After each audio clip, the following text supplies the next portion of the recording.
What is up, everybody? I'm No Lux Given here with your afternoon snap, and it's still discard weekend in Marvel Snap. So today I'm going to answer the question, should you be playing America Chavez in your Hela lists? And this is the updated list. This is what I was playing previously with Giganto, but for today we're going to figure out if America Chavez can earn her spot in this list. And for this first game, we're going to take a look at a full gold conquest run in this video. In this first game, we just have to figure out if luck is on our side, or if America Chavez can help assist in that luck. Playing up against Dr. Luck here, so I thought this was funny because luck really does play a big factor in this game. We've already drawn MODOK, and because we are running America, that means we're either going to have to magic to make the game into a 7-turn game, or we're going to have to draw Invisible Woman, so that way we can use Invisible Woman with MODOK to make everything work out. So I'm going to play Crystal out on turn 3, see if we can draw those other combo pieces in the deck. So just to clarify on that point, if we didn't have America in the deck, we could play MODOK on turn 5 if we haven't drawn Hela yet, and then on turn 6 just hope to draw Hela and reanimate all of those cards that we just discarded. But we're playing America, and we wind up drawing Hela, so a little bit awkward, but we also get the Invisible Woman, thanks to the Crystal. I snap, but it's not that easy of a game. Miniaturized Lab is going to make things complicated here because Starlight Citadel is going to rotate the locations, and I don't know where that Miniaturized Lab is going to land. And I want my Invisible Woman location to be a location that I can play into. So I don't want Miniaturized Lab to flip over to wherever I put my Invisible Woman. It's just going to be a 50-50. I'm going to have to roll the die here a little bit, but as y'all know, you should be snapping on 50-50s because it's mathematically good for you. That's a different topic for another video. My opponent plays their final Infinity Stone to pump up their Thanos, plays Mobius and Mobius. I flip over Invisible Woman, and Miniaturized Lab flips over to the Invisible Woman location. So now I have to draw magic, or I'm totally boned because I won't be able to play Hela into that Miniaturized Lab. But on turn 5, I am able to draw magic, and this is an important thing to touch on a little bit here. America is helping me draw these cards before turn 6. Magic is a card that you need before turn 6, and Invisible Woman is a card that you always need before turn 6. So America did assist this game. I think about playing MODOK into the Invisible Woman location because now Mini Lab is opened up and you can just go MODOK then Hela. Your opponent doesn't have any idea what's going on, but I kind of have a different idea of what might be going on here. So I'm going to play Hela into Invisible Woman specifically to play around Alioth. Now I can play MODOK to either of those other 2 locations this turn, dodge the Alioth because my opponent couldn't play a card into Limbo, and now I'll be able to discard my entire hand, and Alioth won't stop the Hela through Invisible Woman. I will also get both the Iron Man and the Onslaught off Jubilee, which both go into the sewer system alongside the Infinite, so that is a ton of points there in that location, which is enough for me to take the match. And 8 cubes up after the first game, my opponent is going to throw in the towel. That's not something that you always get in gold conquest games, but I found it happens a lot more frequently with the Hela deck because your opponent just isn't expecting it and you pull out a ton of points out of nowhere. And I think that this second game is just a great example of that because my opponent has a really great high roll here. In fact, we are going to see, I'm just going to skip ahead to the end of the game. So we pull off the full combo, but my opponent's playing a Shuri deck, and Shuri's Lab is one of the locations. So they're going to be able to Vision Shuri, Taskmaster that, and have 40 power in 2 locations, and then on the final turn, they can move Vision out of Shuri's Lab and play another huge card. Just to rewind it a little bit for 1 second, I only have 1 card left in my deck, and that is MODOK. I threw Iron Lad into the Invisible Woman, kind of fast forwarded through that part, and then I played Hela into Shuri's Lab after that. But all that means is now, instead of playing Jubilee this turn, to find MODOK, I can actually just play the Living Tribunal into Shuri's Lab, so that way I'll get a few extra points onto the board, because the Living Tribunal will double its power up to 18, and then everything will split up. But I don't have to worry about space or anything like that. There's 6 spaces on the board, so unless I pull Jubilee last in a filled location, I should also still get the +8 points from pulling MODOK out with Jubilee. So that should all work out pretty nicely here, and that's what we'll see on the final turn. My opponent plays a Red Skull plus a Lizard for a bunch of points in Shuri's Lab.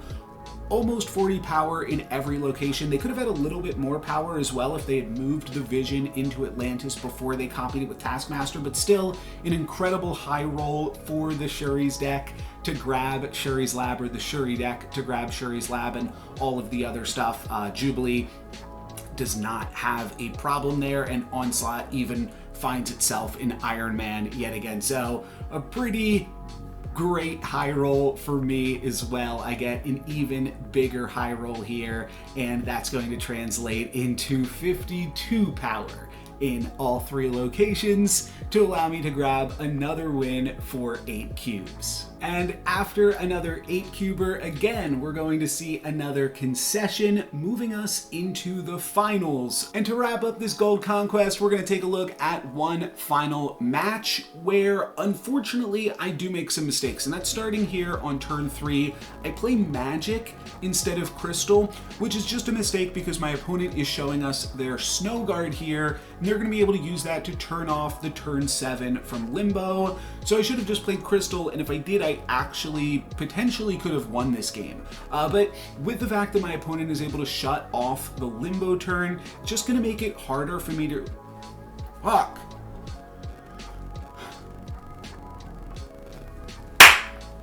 And we'll wrap things up with the final match of this conquest, and I make some mistakes in this first game, unfortunately. I play Magic into my opponent's Snow Guard, which isn't great because my opponent will be able to use that to turn off the turn 7 from Limbo. And if I had played Crystal, I could have potentially actually won this one. But unfortunately, I played Magic here, which is just going to get shut off. The Limbo is going to get shut off, and we really need those extra draws to help assemble Invisible Woman plus MODOK plus Hela. So play Crystal on turn 4. At this point, it's actually already too late, and I didn't really realize it. Even if I play Invisible Woman next turn, then I could play MODOK the turn after that, but then that's the final turn of the game, because we're not really going to be getting a turn 7, and I draw Invisible Woman and MODOK, and that's almost actually worse for me, because then my opponent snapped and I wasn't thinking it all through properly, and I stayed in the game for an additional turn before realizing that I wasn't going to be able to win. So yeah, that's just a little bit unfortunate. My opponent winds up getting a cube over on me when I could have potentially gotten like 4 cubes from them from actually potentially winning, because if I'd played Crystal on turn 3, I would have drawn Invisible Woman on turn 4, and here you see I do the retreat. Now I realize it just immediately. This is going to, I think it's Snow Guard Hawk form. I always get Hawk and Bear mixed up, but either way, they're going to shut off the locations this turn, and this is going to be the final turn of this one. But the next game in this match, I think, is really fun, especially because I retreated here. My opponent doesn't know that I'm playing America Chavez in my deck, and that is a very, very important thing to consider here when I play MODOK into Invisible Woman. So my opponent actually has a bunch of tech cards for me, which is a little bit awkward, but they are going to rogue my Invisible Woman, which means MODOK now makes me discard my entire hand,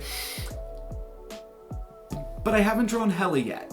So there is still some plausible deniability that I could draw Hela this turn. However, of course, I'm going to draw America this turn. But my opponent doesn't know that. They haven't seen my America, and this is, I think, a really crucial way to be able to play the deck if you are running America, pretend that you aren't. I snapped there, made it an 8-cube game, so my opponent was forced to retreat or potentially just lose the entire match there, just because of the threat of a potential Hela. So I was able to get a few cubes there, and for this game, I've got Invisible Woman, MODOK, and Hela, so it's all going pretty great, but we do have to contend with Rogue for my opponent's side of the board. So this isn't going to be an easy match at all, and ultimately my opponent will take the match here. This game, they actually play Loki. They hit a Loki, that's right. I wind up going for it. I totally forgot about this game. So Snowguard turns into America, and then something else they played into the Quantum Tunnel turns into Loki, which actually gave me a little bit more confidence, because now I'm thinking they probably don't have their Rogue. All of their starting cards just got replaced with other things, so I'm going to run out my Invisible Woman, and then I'm going to put Crystal, MODOK, and Hela all behind it, all into Xandar, and I should probably be able to beat my opponent. I think that playing Hela decks into Loki decks are generally pretty good. I mean, my opponent's also got some really good tech against me too. But just in general, the theory here is that, oh yeah, and I also get a free onslaught off the Iron Lad, because why not? But the theory here is that my opponent's going to get a bunch of random cards off of Loki that they aren't able to make as good of use with. They do get a bunch of big expensive cards, but things like Giganto and Infonaut can make their plays more difficult. Meanwhile, we get to play a more synergistic package with more likelihood to draw into both MODOK and Hela. So that's the theory if you haven't heard me talk on that before. And what's crazy about this game is my opponent actually does assemble. Let's jump ahead a little bit. This really shocked me here. They were in fact able to assemble the full combo, which we will see them now reveal in the Baxter building in just a moment. I don't know why the game is just frozen. All right, here we go. And then final turn 7 here, we will flip over our Invisible Woman first, apparently.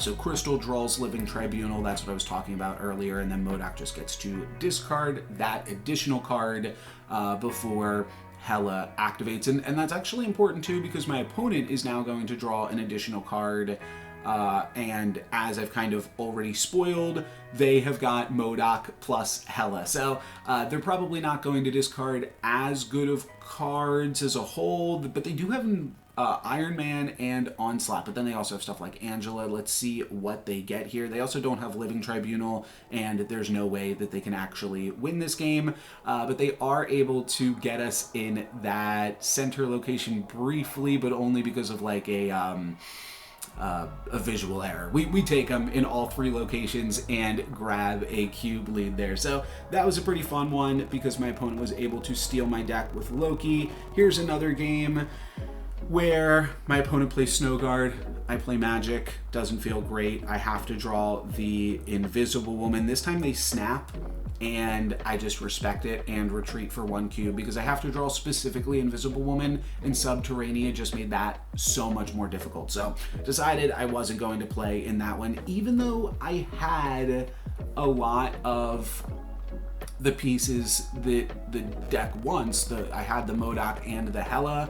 I just probably wasn't going to be able to find the Invisible Woman, even with America, in a Subterranea game. That would have been a little bit more difficult. Plus, Magic wasn't actually drawing me any cards there because my opponent did have the Snowguard. So, yeah, that was an awkward one. This game, I've got Invisible Woman and Hela and Crystal and Jubilee. So there's definitely potential. I do draw the Invisible Woman on turn 3.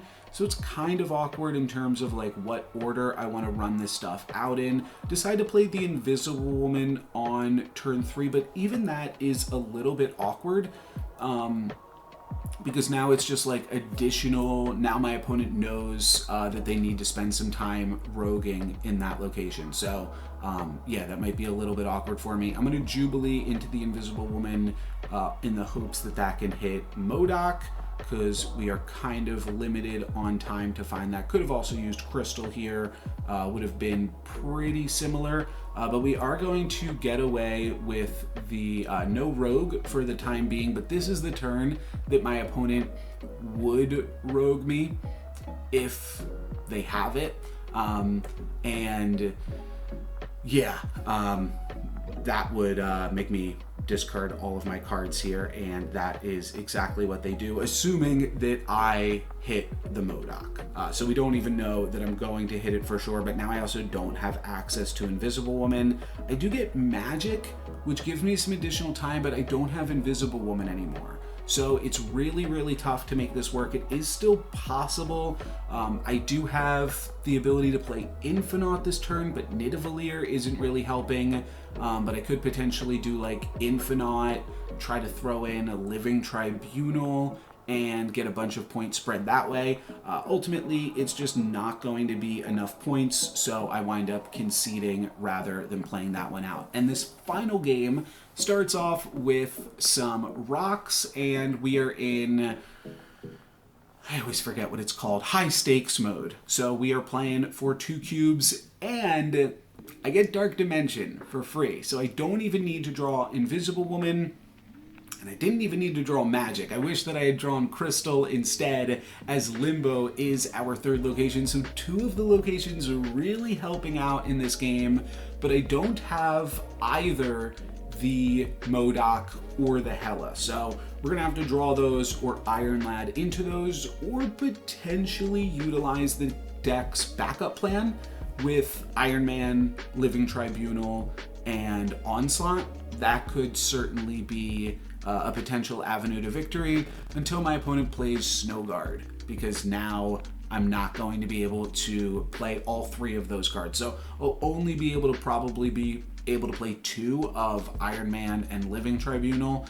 So definitely making things a little bit awkward. My opponent is going to play My Magic again from Mirage, giving us a 3rd instance of Limbo in the game. And then Iron Lad hits Jubilee, which will hit Jubilee, which will hit Crystal, drawing me another card. Kind of funny when that specific interaction comes into play. And I do have an option here. I can play Modoc and I can play Hela, both into the Dark Dimension, because I was able to draw so many cards. So this actually turned out pretty fantastic for me in the final moments of the game, that we were able to get this full combo together. So it seems like everything has really come together on this. We were able to get Dark Dimension, so I don't even have to deal with Invisible Woman. I'm just able to use Dark Dimension to play both Modoc and Hela, and things are looking pretty great. And then just about now, my opponent snaps. And then I realize what is going on here. And unfortunately, I cannot undo my turn's actions, but my opponent is about to turn off the Dark Dimension so that I have to discard my Hela. And I knew what was going to happen as soon as my opponent snaps here, but unfortunately, I couldn't undo the play.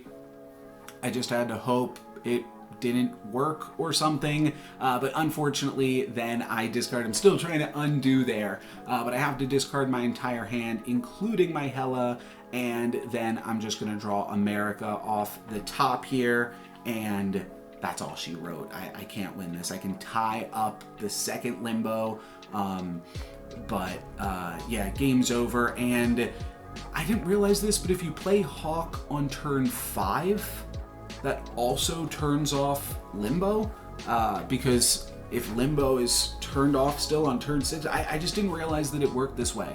But yeah, the turns are still off, so Limbo's still not going to work, and it doesn't turn on again. But it doesn't matter, I'm already playing for the maximum 3 cubes here, so we already lose, and there's no way to get back into this one. My opponent had all of the interaction here to stop us. So unfortunate, but we are going to take a loss here ultimately to finish off the Gold Conquest, but I still thought it was a fun one and a fun illustration of, should we be playing America or Giganto in your Hela list. And honestly, I still think that this list is the slightly better one. I would probably say play Giganto instead, but as this video showed, there are definitely some merits to playing America. You might just have to pretend sometimes that you are not playing her. That's going to be it for me today. Thank you guys very much for watching. No luck's given. Peace.